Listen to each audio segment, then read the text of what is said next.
C'est par une déclaration solennelle qu'a débuté le 45e Conseil municipal de la mandature, alors que des milliers de Français se rassemblaient partout dans le pays pour dire non à l'antisémitisme ambiant.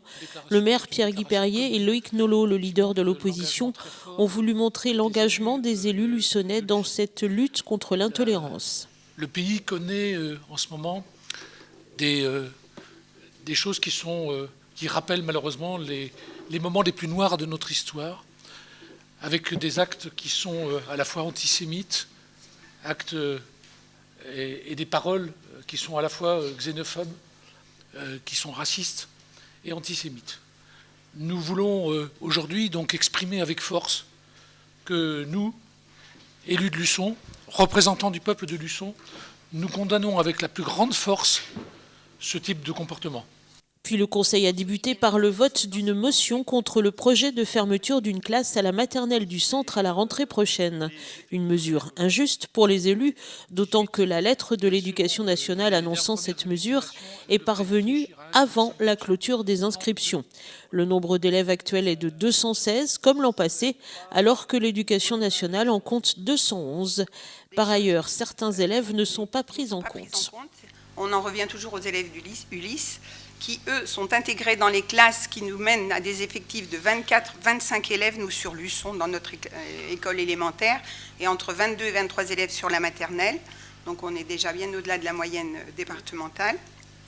Et ces élèves Ulysse, par contre, lorsque la carte scolaire est décidée, on les supprime des effectifs. On nous enlève 12 élèves, systématiquement. Par contre, ils sont bien là et les enseignants les ont à charge. Mais il y a aussi des choses qui ne sont pas tenues en compte, c'est les enfants allophones. Il y en a de plus en plus. Je ne sais pas combien on en est aujourd'hui, mais je sais qu'il y en a 3 nouveaux qui arrivent sur l'école du centre. Il y a une famille ukrainienne dont les enfants sont pas inscrits, mais les dossiers scolaires ont été récupérés, donc qui vont aussi arriver. Le nombre est important. Il y a 15 familles à Luçon en ce moment. Et aussi les auxiliaires de vie, où leur temps qui leur était attribué pour assister les enfants qui avaient des difficultés sur les temps scolaires ont été relativement diminués, presque divisés par 2. La motion a été votée à l'unanimité. La carte scolaire devrait être revue le 7 mars prochain avant d'être validée définitivement en juin. Enfin, le gros dossier du Conseil a bien sûr été le débat d'orientation budgétaire, le DOB, qui précède toujours le vote du budget primitif. Dans ses grandes lignes, le DOB précise que les taux resteront stables à Luçon pour la 10e année consécutive et que les principaux postes d'investissement seront le programme de voirie pour 500 000 €, les travaux autour de la piscine pour 374 000 €, le très haut débit pour 300 000 € et surtout l'achat du terrain de la gendarmerie pour 500 000 € et l'achat du collège Bossire pour 1 100 000 €, un investissement que dénonce l'opposition. La loi de décentralisation n'autorise pas une commune à racheter des bâtiments aujourd'hui utilisés, mais autorise les communes à acheter des bâtiments qui seraient en désaffection totale ou partielle.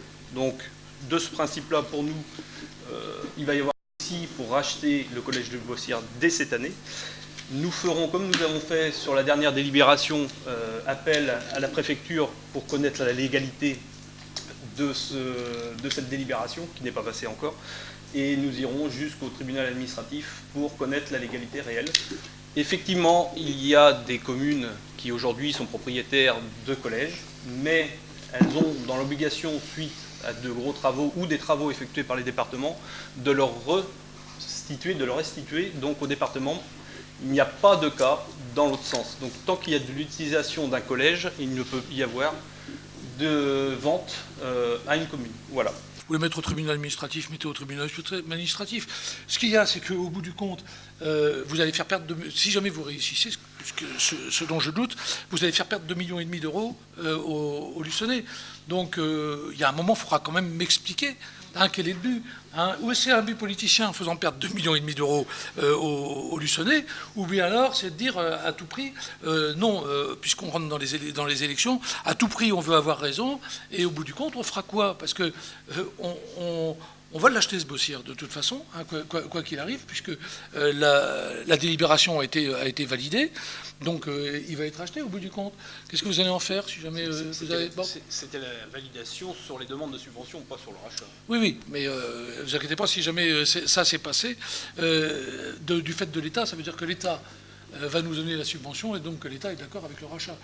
Il faudra expliquer un petit peu comment vous voulez faire l'inversement, sauf à faire condamner Madame la sous-préfète et Monsieur le préfet sur les décisions qu'ils ont acceptées.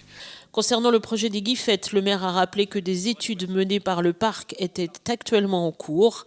Des études étaient également menées concernant les futures liaisons douces en ville et pour la construction d'une station d'épuration.